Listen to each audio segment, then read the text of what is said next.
Uh, Thank you so much for having us. While Jeremy gets the slides up, I'll do a quick introduction. My name is Becky Crosetto. I lead the student communications team here at University of Maryland Global Campus. And I want to thank the higher ed Dreamin team for having us here today, as well as Unaric. My colleague Jeremy and I are going to talk to you about a FAFSA campaign that we put together and how we achieved large-scale segmentation success by increasing FAFSA submissions. So with that, I'm going to hand it over to my great colleague Jeremy to do an introduction and tell you a little bit about how the campaign got started.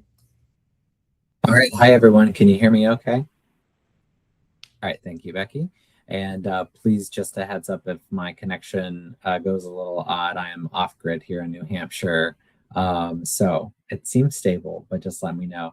So my name's Jeremy, as Becky said, and I'm the Associate VP of Financial Solutions at University of Maryland Global Campus. So my team's responsibility is to ensure that students have a financial plan and affordability options to stay enrolled and to ultimately succeed and graduate from our university. And one of the challenges that we have at our school is that many of our students are not direct to consumer, and they come along with great organization affiliations. And the primary one is military affiliated students and veterans who have their tuition covered, all as well. However, there is a ton of money left on the table by these students, and we very readily saw that increased FAFSA submissions meant increased success and persistence in students, and also military learners in particular needed to understand that additional funding options can only increase their speed to completion and their enrollment patterns. So that was one of the things that we wanted to tackle, and Becky and I put our heads together and came up with what we called FAFSA to the finish line, a campaign to help get the word out to students to submit your FAFSA, even if you think you're all set. So that's kind of the impetus of this whole thing. Thanks, Jeremy.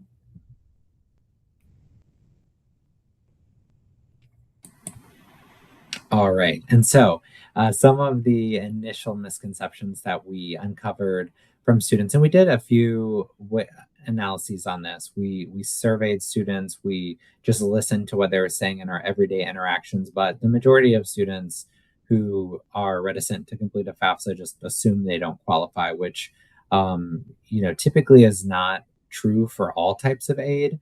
UMGC awarded over $20 million in scholarships last year, and the majority of those scholarships require a FAFSA. So those scholarships are usually merit-based and are not based on your income or anything like that. So, students, again, were leaving that money on the table too. Like I mentioned with military students, they often think they're all set and don't need the additional paperwork. The other issue that we saw, and this is more of a design flaw on the Department of Education's FAFSA website, is that at certain times of the year, students would complete the wrong FAFSA. And so we needed this campaign to make sure that students were informed that we don't see your FAFSA in our system. I do have good news though. I partnered with the executive director of FAFSA, and they have updated their website. So millions of students across the nation will have less confusion over which FAFSA to complete starting in this new FAFSA year coming up. So that's really good news, but still it's a kind of a confusing process and students often do get lost in it. So our campaign also helped to clarify some of that confusion. Everything we're about to show you is really an example of segmentation at scale. So when we talk about segmentation at scale, it's not just dividing audiences and activating different strategies by segment. It's aligning messaging across channels and timing for each audience and scaling that personalization across thousands to tens of thousands of students simultaneously, and enabling continuous testing and refinement across channels. Segmentation at scale really sounds complex, but what we really mean is that we are sending the right message to the right student consistently across all channels, and that's what we're focused on.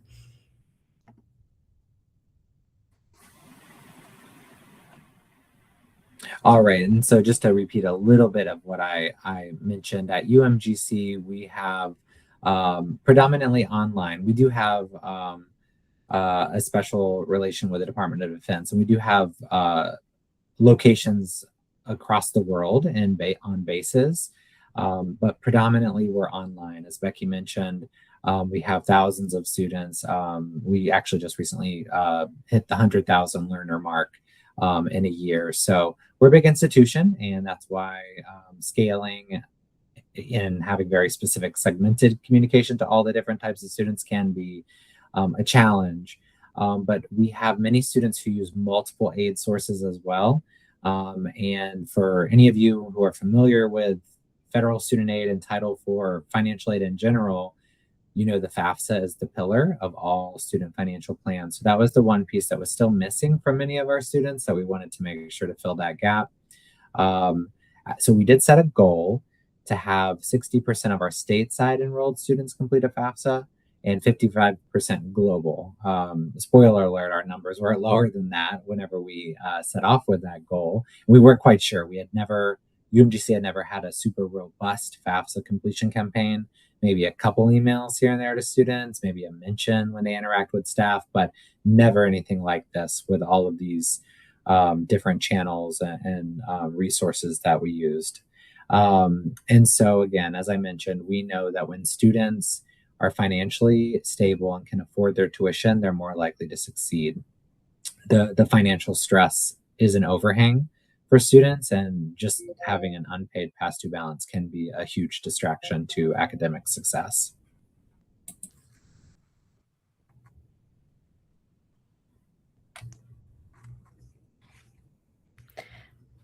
So our strategic approach was meeting students where they are, and it was more than a strategy. It was very deeply ingrained in everything that we did. And it wasn't just about the campaign, but segmentation was really the foundation. So we didn't just send emails; we sent smarter emails to the right people with the right message. Part of getting that right was really understanding that audience segmentation was key. So we knew we couldn't do one size fits all messaging. Different messaging would be required for active duty students than what we were sending to civilian students, and undergrad and grad students would get different messaging, and transfer students as well.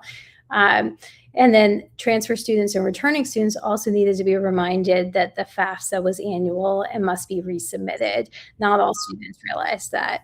Personalized messaging was really key as well. So for military audiences, we tested a lot of benefit stacking languages. For civilians, we used time savings as a hook and simplicity. And each message really addressed the specific misconception that that segment held. We also knew that we couldn't just do one channel. So as Jeremy mentioned, it wasn't just going to be about email. We needed an omni-channel strategy that included email, text messaging, the classroom, the IVR, the portal, social media, all coordinated across the full student journey and surfaced at the moments when students are really making those enrollment decisions. So this is what segmentation at scale looked like in practice. It was not just defining those audiences, but activating different strategies across them simultaneously. You can go to the next slide, Jeremy. And these are some examples of what that looked like in practice. The email over to the left is one of my favorites. We did these kind of myth-busting visualizations to help students realize and understand misconceptions. And we led with the misconception, but then we reframed it and we made the message feel deeply personal, relevant, not generic, and this drove a lot of engagement. The example in the middle is a SMS that we sent out with benefits framing, very short, to the point, one clear action, one clear benefit, no jargon, no deadline. And this also drove a lot of great engagement. And then we also recognize that our students are busy working adults, and they're balancing it all. They're balancing school with family, working, and it's a lot for them. And some of them had done the FAFSA in previous years. It wasn't intuitive. It took a really long time. But since the FAFSA changes came through, many didn't really go back to the FAFSA to realize that now it's intuitive. Now it's quicker, and you can get through it fast and still balance all of those things that make your life so busy. So we used a short subject line that just said submit in as little as 15 minutes. And things like that really drove awareness to the fact that now it's different, and now I can balance it, and I can recognize the benefits. You can go ahead to the next slide, Jeremy. One of our biggest shifts was moving from thinking about this as a campaign, a series of emails, like Jeremy said, to thinking about it as this really full year-round strategy with these intentional moments. So this wasn't a one-time push. It wasn't a single campaign window. FAFSA awareness and completion was really being reinforced consistently throughout that entire year. So we had this steady cadence of segmented emails, text messaging, outreach, all automated and running year-round. That said, we did identify some really important windows. The one that Jeremy mentioned, December through March, where confusion tends to peak because students are trying to figure out which FAFSA goes with which term, winter, spring, or summer. And that's where we recognized that there were a lot of errors. So during that time frame, we didn't just increase the volume, we got even more targeted with our segmentation. So we focused on helping students complete the correct FAFSA, and we used targeted outreach to correct issues when students submitted the wrong one. And then in February, February is Financial Aid Awareness Month, and that wasn't just a peak for us. We treated it as an amplification moment. So we layered that into our already active ongoing strategy. And then at the same time, we made sure that the FAFSA message showed up in the moments that mattered, like the portal or the classroom or alongside enrollment activity. And this is where the segmentation at scale really comes to life. It's not just who you're targeting, but it's when and where you show up for them. Jeremy, you can go on to the next slide. So a big part of that working was our partnership with Jeremy. I'm going to give Jeremy and his financial solutions teams a little shout out here. They had real-time visibility into when call volume was spiking, and more importantly, they knew why. So Jeremy would come to me and give me all these insights, and then we will come up with a campaign strategy around that. So we were able to quickly say, what do we need to do to get students the right answers fast? So we extended this across the experience, from sending push communications, like what you see of the social media screenshots over on the left, to push emails and clarifying the FAFSA year went with which term. We also use knowledge articles and spun those up very fast. And then the chatbot could leverage those knowledge articles to get students the questions that they were asking in real time. And then we also use the IVR to put messaging up during the hold times, so that as students were waiting on hold, they got the answers, and sometimes they would just drop the call, not even have to get connected, because we were enabling self-service. This wasn't just limited to the outbound sends. It showed up literally across the entire full student experience. So we ran lots of A/B tests across many key audiences, and the biggest takeaway is that different audiences respond differently to different motivations, right? So for military students, we found that the benefit stacking messaging really performed well. Things like FAFSA plus TA equals more opportunities really resonated. For civilian and grad students, simplicity and time savings resonated most with that audience. And then across the board, we found that positive benefits-focused messaging outperformed urgency and pressure. You can move forward. For SMS, SMS ended up being one of our strongest action-driving channels. We also saw that benefits-focused messaging really consistently performed urgency here as well. Timing also mattered. We did testing around when to send. So earlier in the week, especially Monday and Tuesdays, drove higher engagement. And then overall, our SMS efforts drove over 10,000 clicks through to the FAFSA.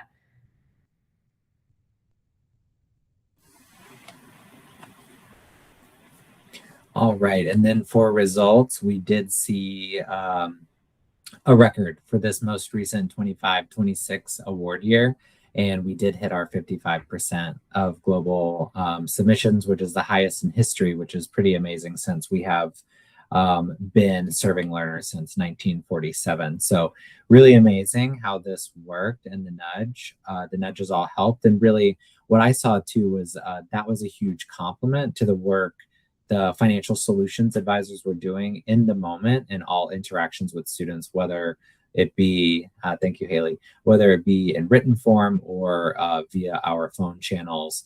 Many people who are contacting us aren't contacting us for that reason. And so we would plant the seed often, and then the communications that Becky and her team had delivered would reinforce that message and help with the repetition piece. So the results were really amazing.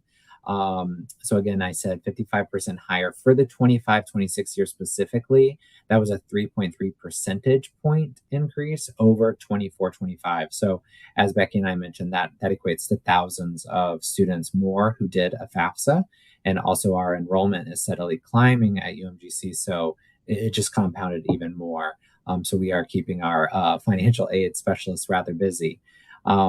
We saw so many clicks, as Becky had already mentioned, but lots of room there, and we refined this. So Becky mentioned we really launched this in tandem with the FAFSA Simplification Act that went into effect for 24-25, and then we further tweaked and refined the campaign for the 25-26 year. So you'll see at the bottom, our baseline was much lower to achieve where we have. I still believe that we can, even with the impact of the One Big Beautiful Bill on federal student aid and all of the confusion that currently exists for students across the country when it comes to federal student aid. I do believe we'll still have another record-setting year for 26-27, which we're currently working on.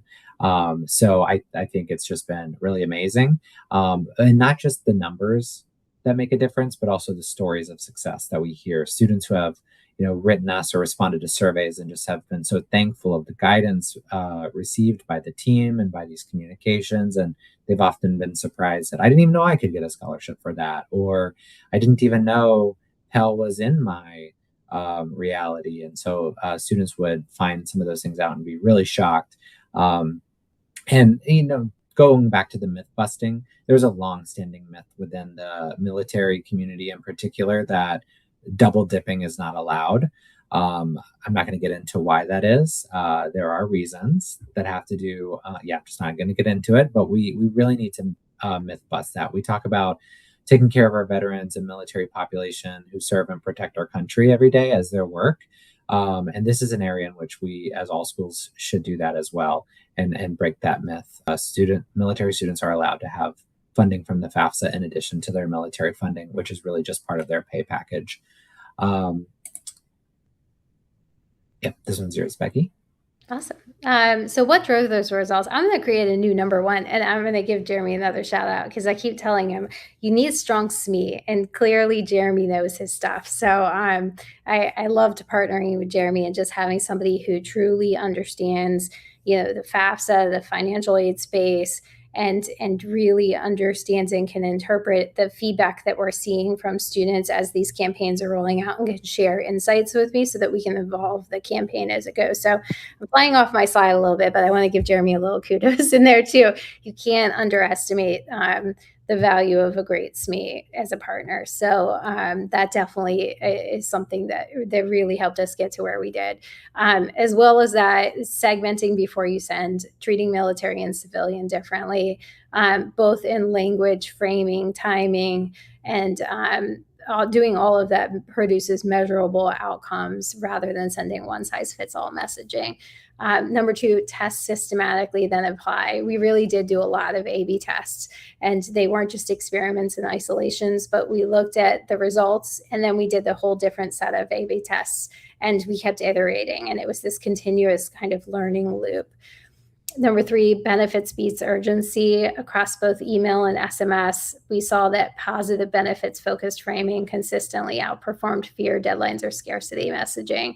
And then number four, behavior change at scale doesn't just happen through one email or one text message. The compounding effect of consistent, credible messaging across channels over time is what actually shifts student behavior. This wasn't about sending more communications, but it was really sending the right communications to the right student at the right moment consistently. We can move forward. So the reality is personalization at this level gets very complex very quickly, but we're coordinating, multiple audiences, message channels, all of this happening at the same time. This really requires strong partnership across a lot of different teams, from having your SMEs like Jeremy, partnerships with data teams, technology, and communications all working together. And what made this effective for us is that we were able to enable the communications teams to move quickly within that ecosystem, building and refining these audiences in real time.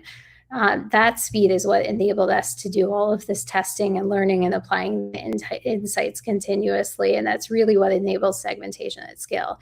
It's not just having the right data, but it's being able to act on it quickly and consistently. So in our case, we use tools within Marketing Cloud like Deselect that simplifies that process.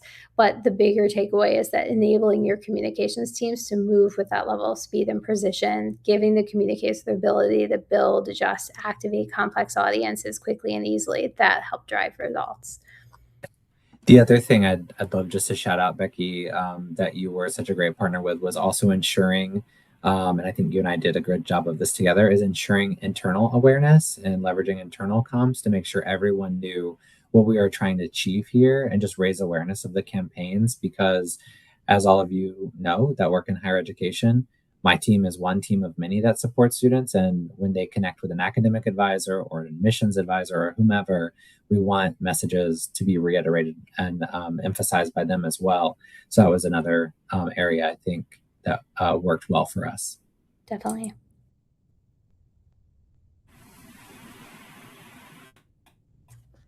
All right, and Am this I the might first be a one? good, I would say this might be a good, That's okay. Sorry.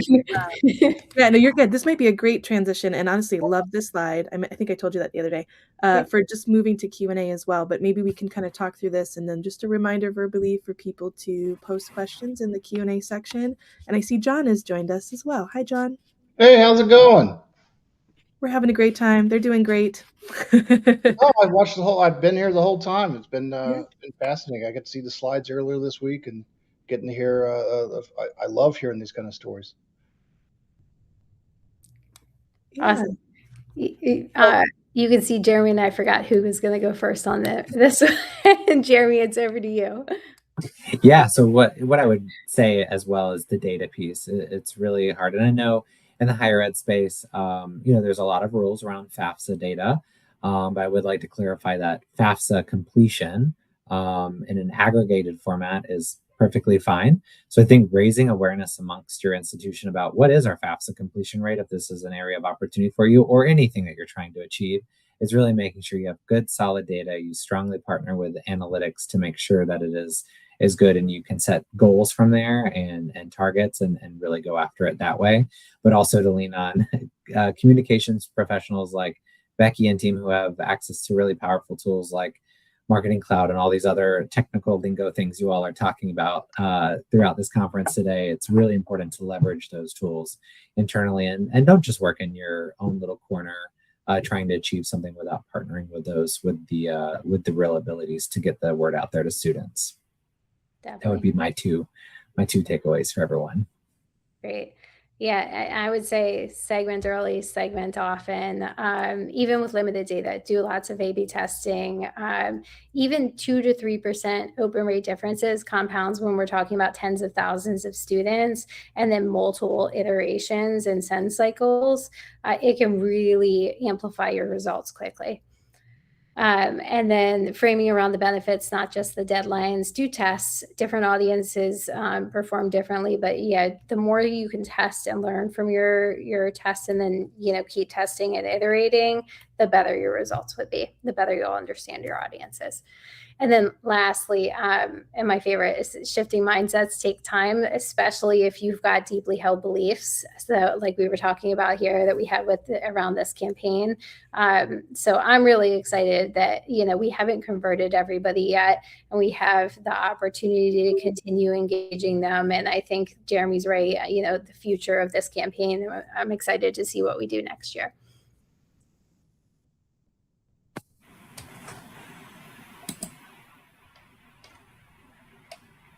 Okay, well, great. I'll throw in my 2 cents. What really impressed me was that Becky and Jeremy didn't go out and solve a FAFSA problem. They solved a misconception problem.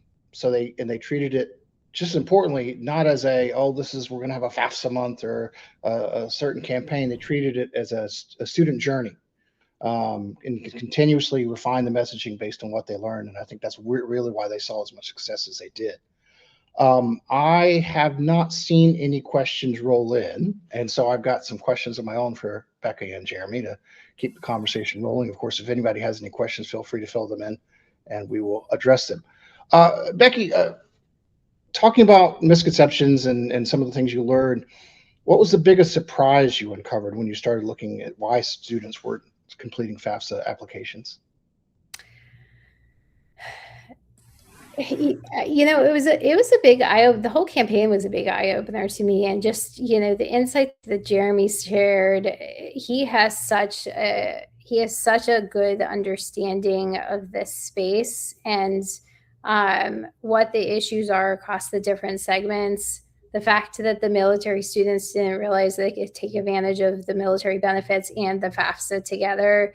That really helped us and I think drove some early results, but then also just the insights that he shared throughout the campaign. I talked a little bit about having a SME that knows as much as Jeremy does because he's listening to the students, right? He really has listened and he's understood and he shared a lot of the learnings.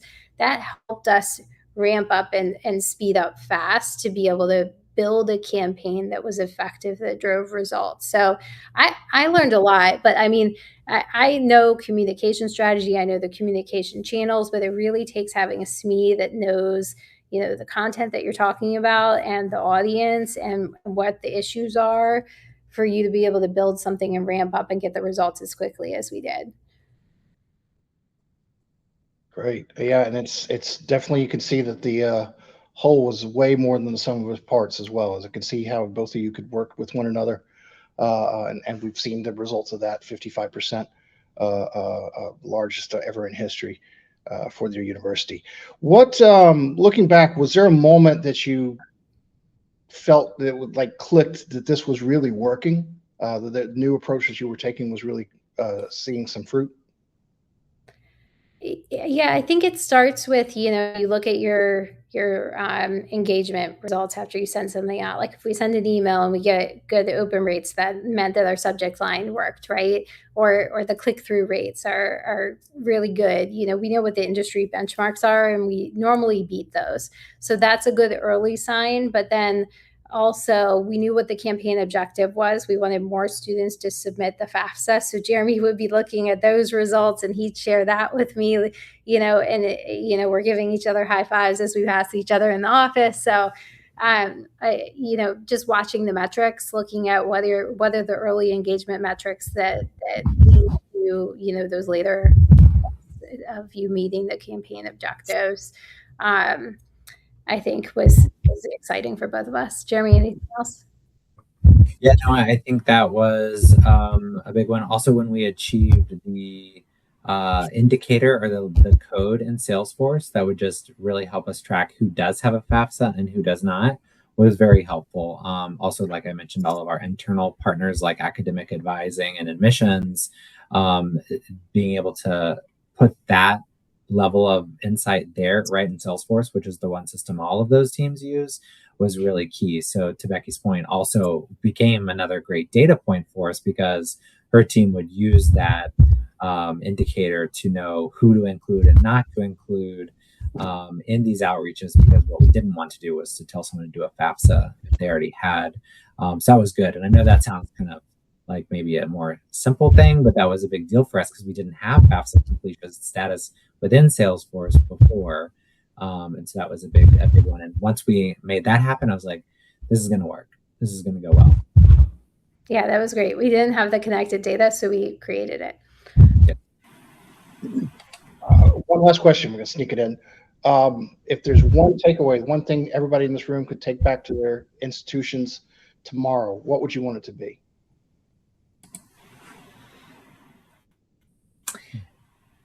I would just say, if you want, there are a lot of schools out there struggling right now. It's difficult, especially smaller institutions. Enrollment is declining across the country with the One Big Beautiful Bill.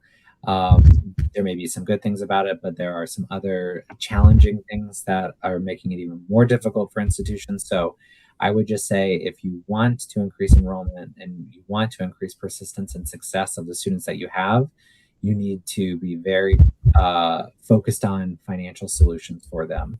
I know historically in the higher ed setting, the financial aid office is often kind of tucked away in the back in the corner or whatever.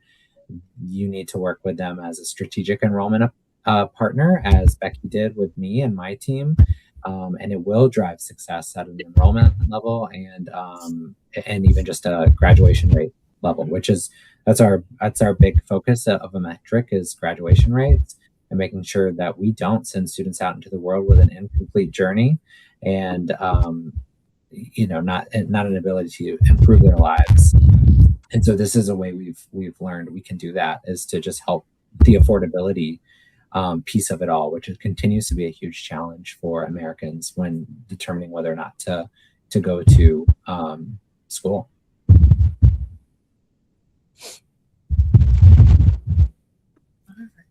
Great. Well, thank you guys for presenting and putting all that together. That was awesome. Thank you guys. And I think I've got my friends over in Chicago waving at me too. Hey there. Thank you so much, Becky and Becky. That was great. And John, thank you so much for sponsoring our event. We really appreciate you. So